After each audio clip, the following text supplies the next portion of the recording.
Hi everyone, welcome to super academy. M Laxmikanth sir की book में जो हमने चैप्टर पढ़ा था संविधान की विशेषताएं, वो कंप्लीट हो गया। आज आपको प्रीवियस ईयर क्वेश्चन कराने हैं जो मैंने पढ़ाया है उससे रिलेटेड, ठीक है। संविधान की विशेषताओं से रिलेटेड PYQs करेंगे, यानी प्रीवियस ईयर क्वेश्चंस। 10 सेकेंड मिलेंगे, मैं क्वेश्चन पढ़ूंगी, 10 सेकेंड आपको सोचने के लिए, उसके बाद मैं उसको सॉल्व करूंगी। लेकिन सब पढ़ाया है, ध्यान से क्वेश्चन पढ़ने हैं और ध्यान से सॉल्व करने हैं। फिर उसके बाद आप देखेंगे कि आप कितने सही कर पा रहे हैं, कितने गलत हो रहे हैं। फिर उसके बाद जो गलत हो रहे हैं उसको चेक करेंगे दोबारा प्रीवियस वीडियोस में, ठीक है।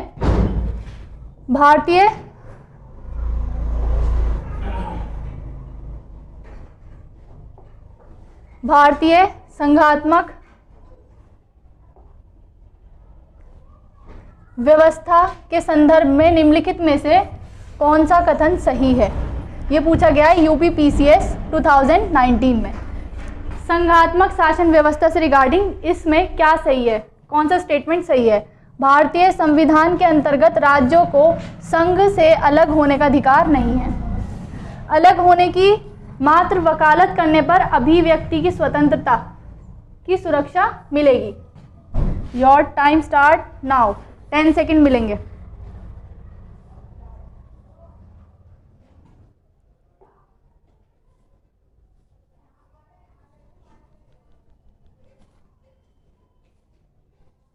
या वीडियो को पॉज कर लें अगर ज़्यादा टाइम चाहिए हो तो। Times up. क्या आंसर है इसका? पहले तो पूछा है संघात्मक शासन व्यवस्था। संघात्मक शासन व्यवस्था का मतलब होता है जहाँ शक्तियों का विभाजन होता है। तो उससे रिगार्डिंग हमारे भारतीय संघात्मक शासन व्यवस्था में क्या सही है? तो भारतीय संविधान के अंतर्गत राज्यों को संघ से अलग होने का अधिकार नहीं है। मैंने बताया था आपको कि आर्टिकल 1 में इंडिया कहा गया है, जो भारत वर्ड यूज किया गया है। भारत क्या है? Union of state, union of states. It means राज्यों का संघ। क्या? राज्यों का संघ, जिसके मैंने आपको दो मतलब बताए थे। संघीय व्यवस्था में तो हमने संघ फेडरल यूज नहीं किया। यूनियन क्या है? यूनियन का क्या मतलब होता है? एक तो राज्यों को अलग होने का अधिकार नहीं है भारत संघ से, दूसरा राज्यों को अलग होने का अधिकार नहीं है, और दूसरा था हमारा कोई भी यूनियन ऑफ स्टेट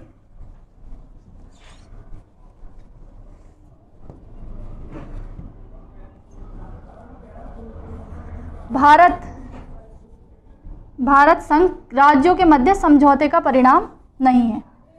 तो भारत संघ जो है वो राज्यों के मध्य समझौते का परिणाम नहीं है। राज्यों के मध्य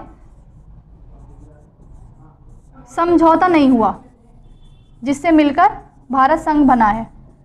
तो दो मतलब हैं यूनियन के, एक तो राज्यों को अलग होने का अधिकार नहीं है और दूसरा समझौता नहीं हुआ जैसे USA में हुआ है। तो पहली बात तो स्टेटमेंट पहला तो सही है।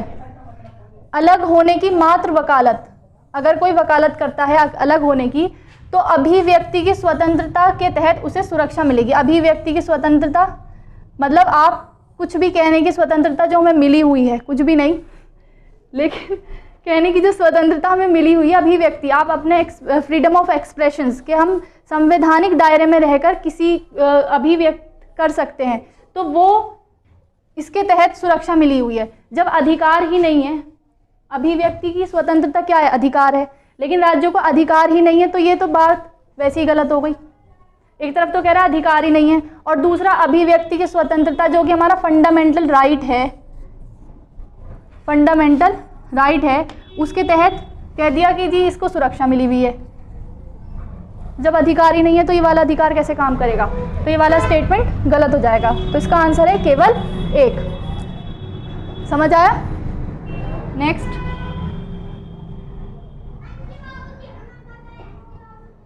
सर्वप्रथम संसदात्मक सरकार किस देश में आरंभ की गई थी?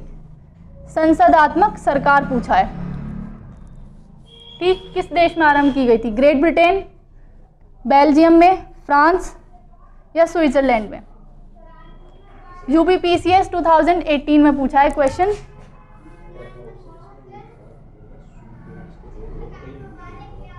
ये यूके है, टाइपिंग मिस्टेक। पार्लियामेंट्री सिस्टम के बारे में पूछा है, कहाँ पर बना था? इसमें तो 10 सेकंड की भी जरूरत नहीं है। Great Britain. नेक्स्ट। अच्छा, इस तरह के स्टेटमेंट हर बार सेम रहते हैं, हर स्टेट पीसीएस एग्जाम में या छोटे एग्जाम्स होते हैं उसमें पूछे जाते हैं, हर बार सेम रहते हैं, सेम राइटर रहता है, सेम स्टेटमेंट रहते हैं, सन बदल जाते हैं बस। ये यूपीपीसीएस 2019 में पूछा गया क्वेश्चन है कि भारत एक अर्ध संघात्मक राज्य है, तो ये किसने कहा है? Lord Bryce, Ivor Jennings, S J. Laski या के.सी. वियर?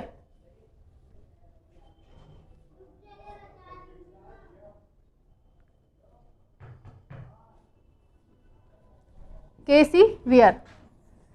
ये याद रखना है, ये 2-3 इनके स्टेटमेंट्स को ही घुमा फिरा के पूछेगा और आंसर यही है। अर्ध संघात्मक शासन व्यवस्था का मैंने मतलब बताया था आपको। अर्ध संघ इसलिए कहते हैं क्योंकि हमारे यहाँ संघात्मक शासन व्यवस्था भी है, जिसमें मैंने आपको बताया था शक्तियों का विभाजन है, 2 सरकार है, कठोर संविधान है। उसी तरह एकात्मकता का भी लक्षण है, जो मैं आपको प्रीवियस अपनी वीडियोज़ में बता दिया कि संघात्मक, इसीलिए ये संघात्मक भी है, एकात्मक भी है, इसलिए इसे अर्ध संघ कहते हैं। किसने कहा है? के.सी. वियर ने। ये आए कॉन्सेप्ट, ये मैं सारे कॉन्सेप्ट आपको समझा दिए हैं। निम्न में से कौन एक भारत के संविधान का संघीय लक्षण नहीं है? यूपीपीसीएस 2015 में पूछा है संघीय लक्षण, फेडरल, वो हाँ फेडरल स्ट्रक्चर जो है हमारा, उसका कौन सा लक्षण ये नहीं है? केंद्र तथा राज्यों के बीच शक्तियों का बंटवारा, पूर्ण रूप से लिखित संविधान, एक इकहरी नागरिकता यानी एकल नागरिकता और स्वतंत्र न्यायपालिका। Your time start now. 10 second का टाइम है।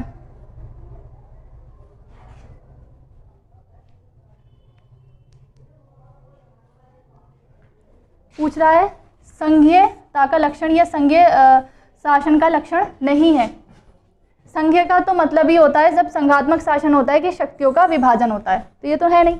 फिर दूसरा, पूर्ण रूप से लिखित संविधान, मैंने आपको बताया था जहाँ लिखित संविधान होता है वहाँ संघर्ष की भावना कम हो जाती है। जब संघर्ष कम होगा तो केंद्र और राज्य अपने अपने क्षेत्र में आराम से काम कर पाएंगे, शक्तियों का जो उन्मूलन होता है वो नहीं होगा, तो लिखित संविधान भी संघीयता का लक्षण हो गया। स्वतंत्र न्यायपालिका, अब दोनों केंद्र और राज्य अपनी अपनी शक्तियों के बंटवारे का कोई भी दूसरा उसका अतिक्रमण ना करे, केंद्र राज्यों का ना करे, राज्य केंद्र का ना करे, इसलिए स्वतंत्र न्यायपालिका की व्यवस्था की गई है। तो ये तीनों तो है नहीं, बचा इकहरी नागरिकता, ये संघीयता का लक्षण नहीं है, एकात्मकता का लक्षण है। एकल नागरिकता, ये मैंने सब पढ़ाया है आपको। भारत में संसदीय प्रणाली की सरकार है क्योंकि लोकसभा जनता द्वारा प्रत्यक्ष रूप से निर्वाचित होती है, संसद संविधान का संशोधन कर सकती है, राज्यसभा को भंग नहीं किया जा सकता और मंत्रिपरिषद लोकसभा के प्रति उत्तरदायी है। यूपीपीसीएस 2019 में पूछा गया है, क्या पूछा है? संसदीय प्रणाली की विशेषता इसमें से क्या है, और ये मैं आपको बता चुकी हूँ।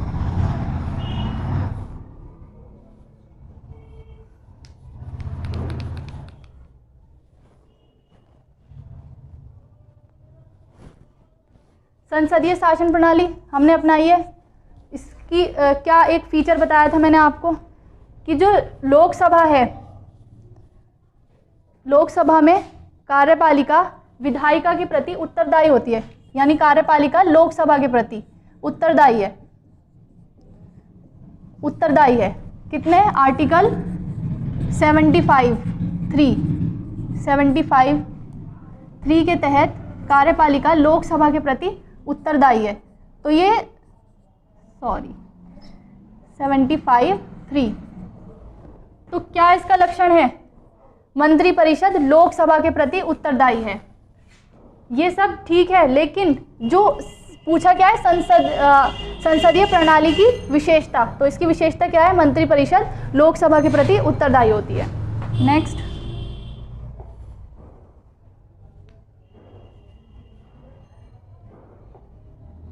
ये भी पढ़ाया है मैंने आपको, लिखित संविधान। तो लिखित संविधान किस देश से प्रारंभ हुआ, तो ये पूछा है मध्य प्रदेश पीसीएस में 2015 में। लिखित संविधान का प्रारंभ किस देश से हुआ,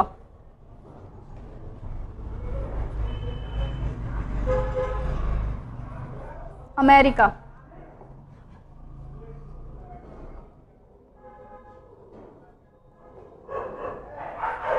स्टेटमेंट दिए है, इसमें से कौन सा सही है, यूपीपीसीएस 2019 में पूछा है। कार्यकारिणी का प्रमुख राष्ट्रपति होता है। राष्ट्रपति अपनी मंत्रिपरिषद का चयन स्वयं करता है। राष्ट्रपति व्यवस्थापिका को भंग नहीं कर सकता। ये इससे रिलेटेड नहीं है, ये वाले चैप्टर से रिलेटेड नहीं है, नेक्स्ट चैप्टर का आ गया। किस देश में दोहरी नागरिकता का सिद्धांत, मैंने आपको बताया था दोहरी नागरिकता संघीय व्यवस्था की विशेषता है। तो किस देश में दोहरी नागरिकता का सिद्धांत स्वीकार किया गया है, ये दो एक बार पूछा गया है, मध्य प्रदेश पीसीएस और उत्तर प्रदेश पीसीएस 2010 और 6 में। तो दोहरी नागरिकता का सिद्धांत किस देश से में स्थापित है या किस देश से स्वीकार किया गया है, संयुक्त राज्य अमेरिका, जहां संघीय व्यवस्था है।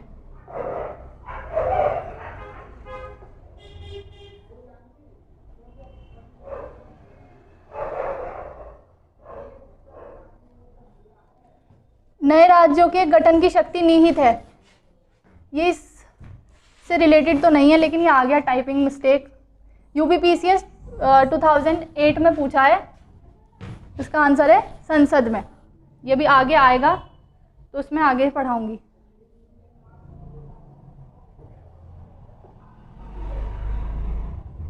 ये मैंने आपको अच्छे से डिफाइन किया था। संविधान के प्रथम अनुच्छेद के अनुसार भारत है, यूपीपीसीएस 2008 में पूछा गया है।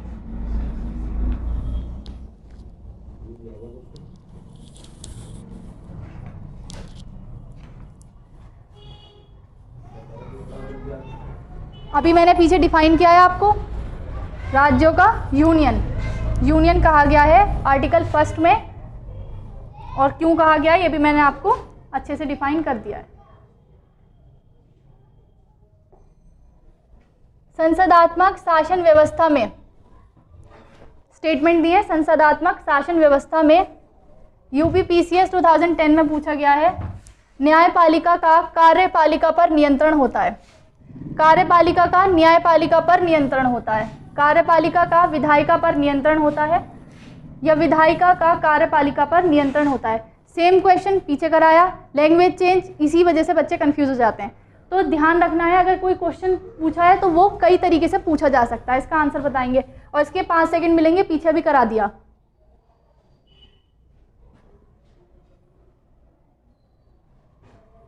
विधायिका का कार्यपालिका पर नियंत्रण होता है, क्योंकि कार्यपालिका विधायिका के प्रति उत्तरदायी होती है और इसी आधार पर वो नियंत्रण रखती है विधायिका कार्यपालिका पर।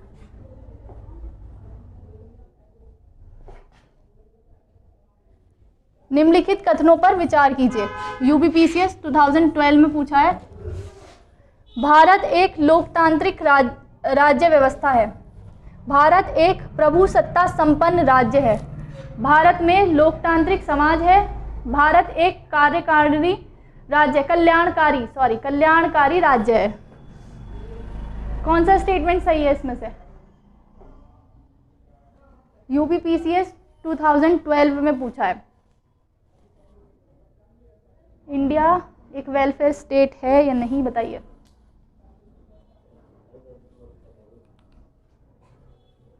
आंसर है इसका 1, 2, 3, 4 सारे सही हैं। नेक्स्ट, भारतीय संविधान अधिक कठोर तथा अधिक लचीले के मध्य एक अच्छा संतुलन स्थापित करता है।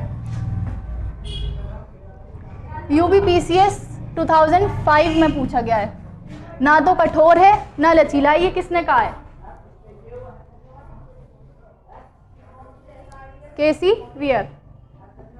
सेम स्टेटमेंट सेम राइटर, इनके स्टेटमेंट अलग आते हैं। तो अगर आप एग्जाम में जा रहे हैं तो जितने भी स्टेटमेंट्स हैं एक बार चेकआउट करके जाएंगे।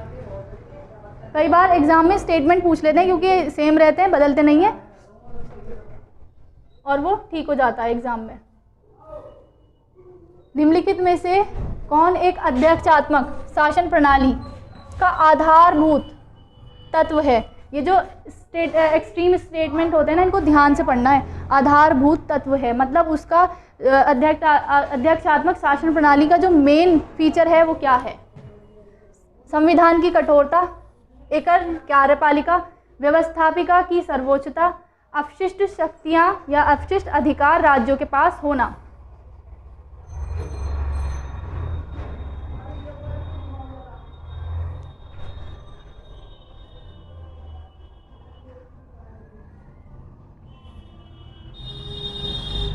संविधान की कठोरता संघात्मक शासन की व्यवस्था है, ठीक है। एकल कार्यपालिका, इसके बाद आते हैं व्यवस्थापिका की सर्वोच्चता। जहां व्यवस्थापिका की सर्वोच्चता होगी वहां संसदात्मक शासन प्रणाली आ जाएगी, वहां अध्यक्षात्मक शासन प्रणाली होती ही नहीं है, जैसे कि यूके में यानी कि ब्रिटेन में। अपशिष्ट अधिकार राज्यों के पास होना अगेन संघ की संघीय शासन व्यवस्था की विशेषता है। तो इसका आंसर है एकल कार्यपालिका। एकल कार्यपालिका जो प्रेसिडेंट के नेतृत्व में काम करती है, इसके पास सारी शक्तियां होती हैं। भारतीय संविधान कैसा है? यूपीपीसीएस 2012 में पूछा है, भारतीय संविधान कैसा है? बताया है मैंने आपको कैसा है।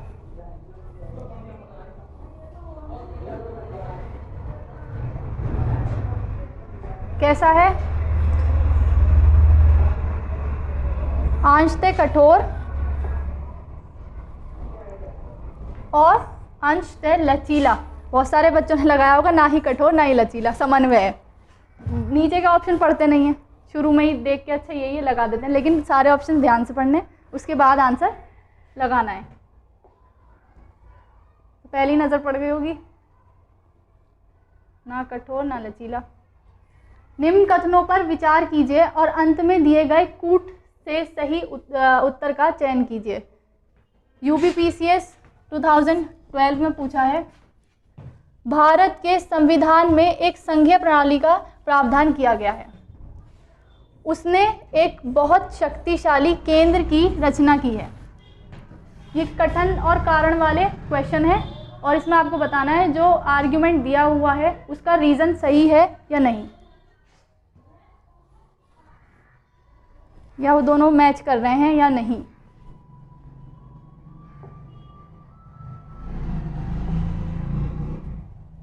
इस तरह के क्वेश्चंस बहुत ज़्यादा परेशान करते हैं क्योंकि हम इन दोनों में मैच नहीं कर पाते। भारत के संविधान में एक संघीय प्रणाली का प्रावधान है, बिल्कुल सही। संघीय शासन व्यवस्था हमने अपनाई है, ठीक है। उसने एक बहुत शक्तिशाली केंद्र की रचना की है, ये भी सही है। संघीय शासन व्यवस्था है लेकिन एकात्मकता के साथ, क्योंकि हमने शक्तिशाली केंद्र की रचना की है। लेकिन क्या ये कारण सही है, रीज़न सही है इसका कि एक शक्तिशाली केंद्र की स्थापना संघीय प्रणाली की व्यवस्था बन सकती है? ये दोनों में रिलेशन नहीं बैठ रहा क्योंकि ये एकात्मकता की बात कर रहा है, यहाँ संघीय प्रणाली पूछा है। तो दोनों सही हैं लेकिन आर यानी रीज़न आर्ग्यूमेंट की सही व्याख्या नहीं करता। तो आंसर है इसका 2 यानी आंसर बी।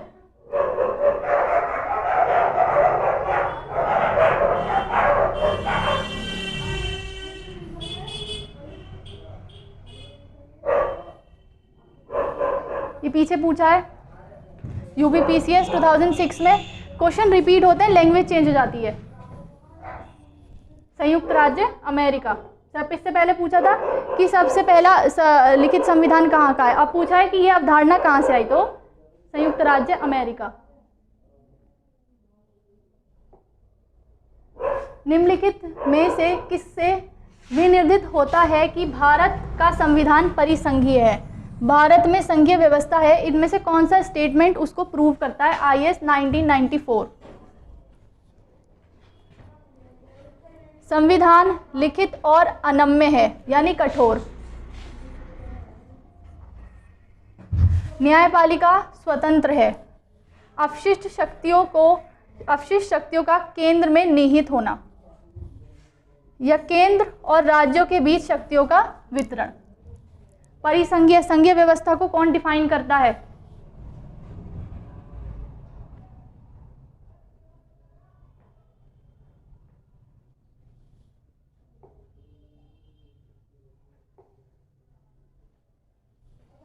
लिखित और अनम्य यानी कठोर संविधान विशेषताएं हैं संघीय व्यवस्था की, ठीक है, सही है। न्यायपालिका स्वतंत्र है, ये भी ठीक है। लेकिन इसमें पूछा है कि कौन सा ऐसा मेन कीन कॉन्सेप्ट है कि जो बताता है कि भारत में एक संघीय व्यवस्था है। तो कौन बताता है?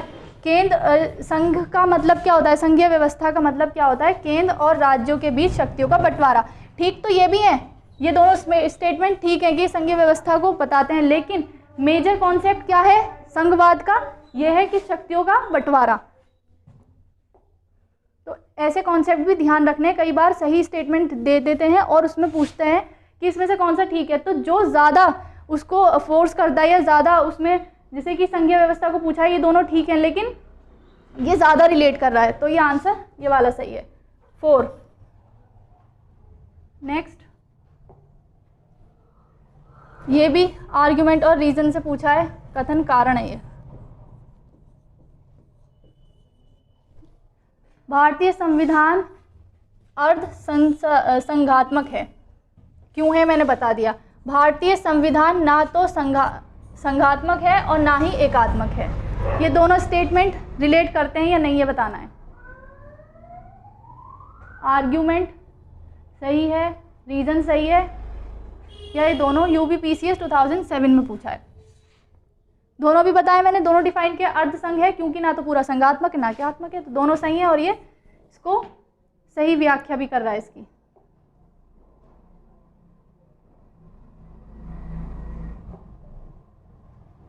ये भी मैंने आपको बताया वृद्ध होने के कारण। UPPCS 2007 में पूछा है, भारत के संविधान के इतने विस्तृत होने के कारण क्या हैं। इसमें अनेक संविधानों के अनुभव समाविष्ट हैं, इसमें विस्तृत प्रशासकीय प्रावधान किए गए हैं, यह एक बड़े देश के शासन से संबंधित है, यह संघ तथा राज्य सरकारों का संविधान है।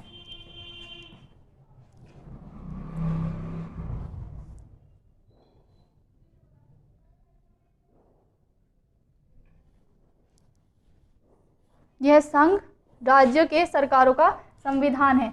विस्तृत प्रशासकीय प्रावधान हो सकता है, लेकिन भारतीय संविधान में इसके विस्तृत होने के कारण ये नहीं है।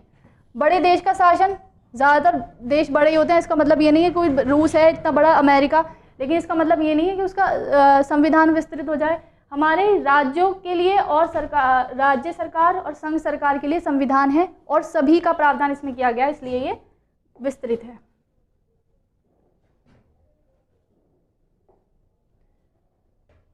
कौन सा स्टेटमेंट इसमें से सही है?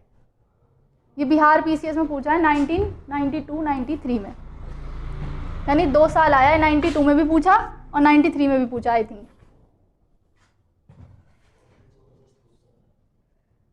संयुक्त राज्य अमेरिका में सरकार की संघीय प्रणाली है।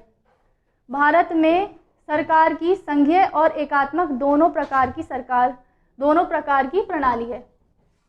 फ्रांस में सरकार की संघीय प्रणाली है। पाकिस्तान में प्रधानमंत्री की नियुक्ति वहाँ की जनता द्वारा की जाती है। कौन सा स्टेटमेंट सही है? ये थोड़ा कंफ्यूजिंग हो जाएगा, इसे मैं ही बता दूं।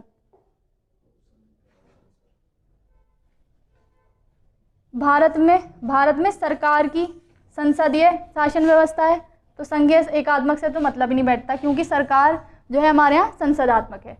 दूसरी फ्रांस का हमें पता नहीं है, ठीक।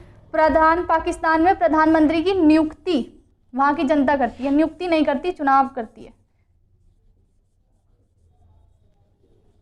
ठीक है, तो संयुक्त राज्य अमेरिका की सरकार की जो प्रणाली है वो संघीय है।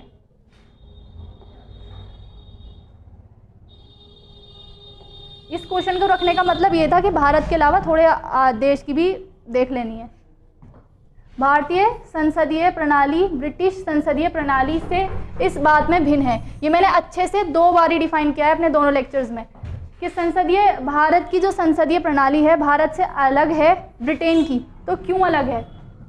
वास्तविक और नाम मात्र दोनों प्रकार की कार्यपालिकाएं हैं, सामूहिक उत्तरदायित्व की प्रणाली है, द्विसदनीय विधायिका है और न्यायिक पुनर्लोकन की प्रणाली है।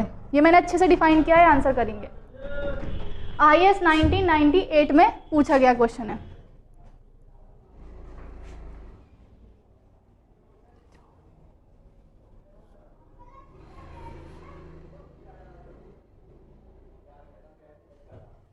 वास्तविक और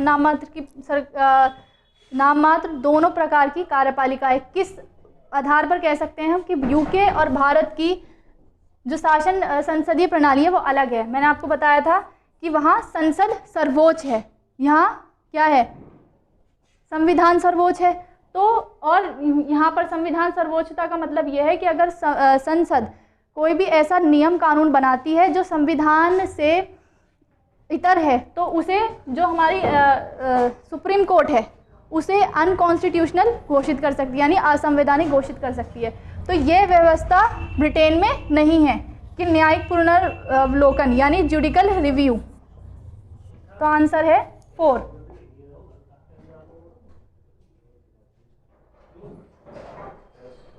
नेक्स्ट है भारत की संघात्मक व्यवस्था निम्नलिखित में से किस देश से संबंधित है?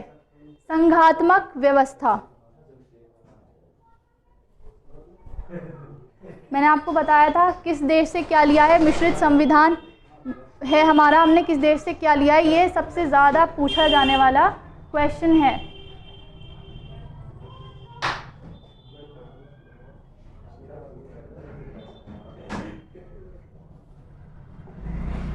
संघात्मक शासन व्यवस्था तो याद हो गई होगी क्या होती है, लेकिन हमने संघात्मकता के साथ एकात्मकता को मिक्स किया है, यानी हमारा जो संघ है वो एकात्मकता की ओर झुका हुआ संघ है। तो हमने कहाँ से लिया है?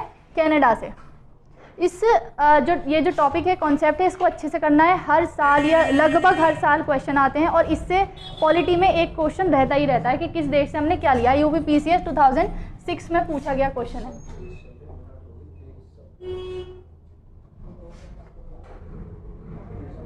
भारत में न्यायिक पुनर्निरीक्षण की संकल्पना निम्नलिखित में से किस संविधान से ली गई है? यानी जुडिकल रिव्यू, न्यायिक पुनर्वेलन की शक्ति हमने किस संविधान से ली है? किस देश के संविधान से ली है?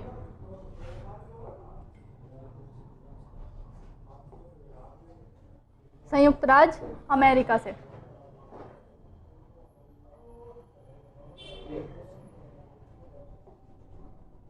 इसी तरह ये जो बताया मैंने कॉन्सेप्ट इंपॉर्टेंट है, इससे कई तरह के क्वेश्चन पूछे जाते हैं। तो आपको सीधा स्टेटमेंट वो दे देगा, बाकी ये मैच द फॉलोइंग भी दे सकता है। तो मूल अधिकार किस देश से लिए हैं? शासन की संसदीय प्रणाली किससे लिए? आपातकालीन उपबंध और राज्य के नीति निर्देशक तत्व किस देश से लिया है क्या हमने?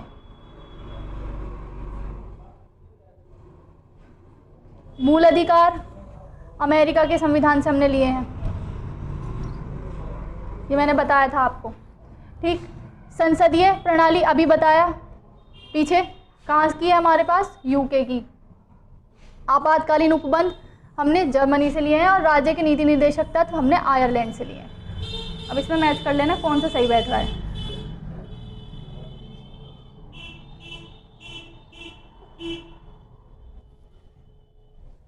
लोकहित मुकदमे की संकल्पना का प्रारंभ हुआ, इस तरह के भी क्वेश्चन पूछ लेते हैं कि लोकहित मुकदमे की संकल्पना, इसका वो नहीं दिया है कौन से एग्जाम में आया है, लेकिन इसका आंसर है United state of America, USA।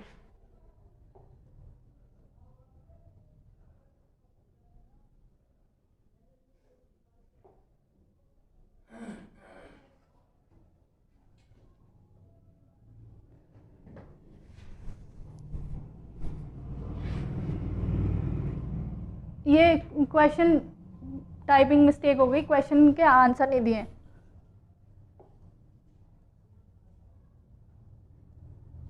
देखो सेम चीज़ अलग अलग ये IAS 2003 में पूछा है। मैंने बताया ये मैंने सिर्फ इसलिए रखे हैं क्वेश्चन सिमिलर हैं कि आपको पता चले कि हर एग्ज़ाम में पूछे जाते हैं और लगभग हर साल पूछे जाते हैं, इंपॉर्टेंट है। इसीलिए ये आपको अच्छे से करना है पूरा कॉन्सेप्ट कि कौन से देश से हमने क्या लिया है, क्या किस देश का प्रभाव भारत की किस व्यवस्था पर रहा है, और क्या किस देश से हमने क्या अलग लिया है और क्या भिन्नता है उस देश की। ठीक है, तो ये सब चीज़ जो है ना ये अलग अलग तरीके से पूछी जाती है, इसलिए मैंने इस तरह के सारे क्वेश्चन अटेम्प्ट कराए आपको।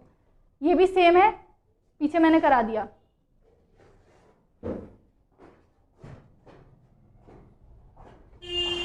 राज्य के नीति निर्देशक तत्व, ये यूपी लोअर स्पेल लिखा है, 2007 में लिया है, पूछा गया है।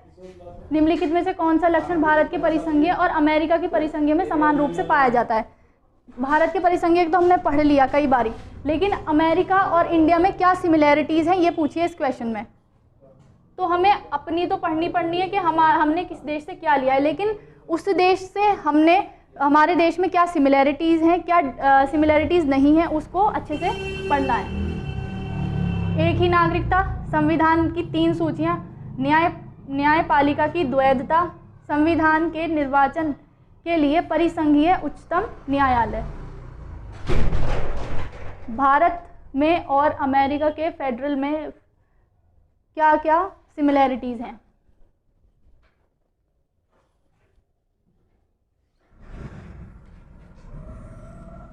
हमारे यहाँ एकल नागरिकता है लेकिन अमेरिका में नहीं है।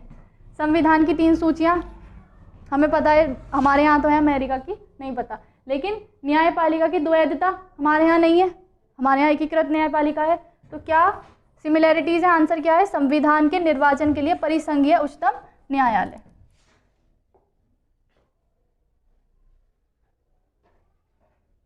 भारतीय संविधान की विशेषता क्या नहीं है? ये जो नहीं है ना, इसकी तरफ ध्यान रखना है एग्जाम में। नहीं है, नॉट। अध्यक्षात्मक सरकार, ये अमेरिका में है, यहाँ भारत में नहीं है।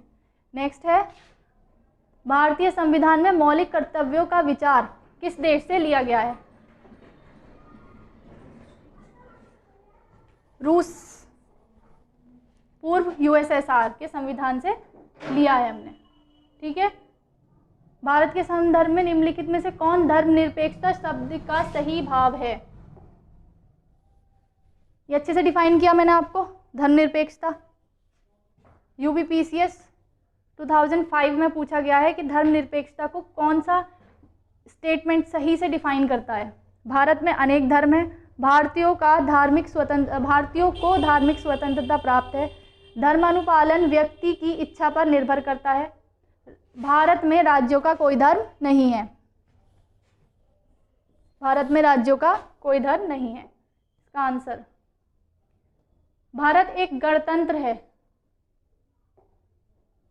इसका क्या अर्थ है? UPPCS 1997 में पूछा है। भारत एक गणतंत्र है, मैंने आपको अच्छे से डिफाइन किया है कि भारत गणतंत्र है तो क्यों है, यही पूछा है यहाँ पर।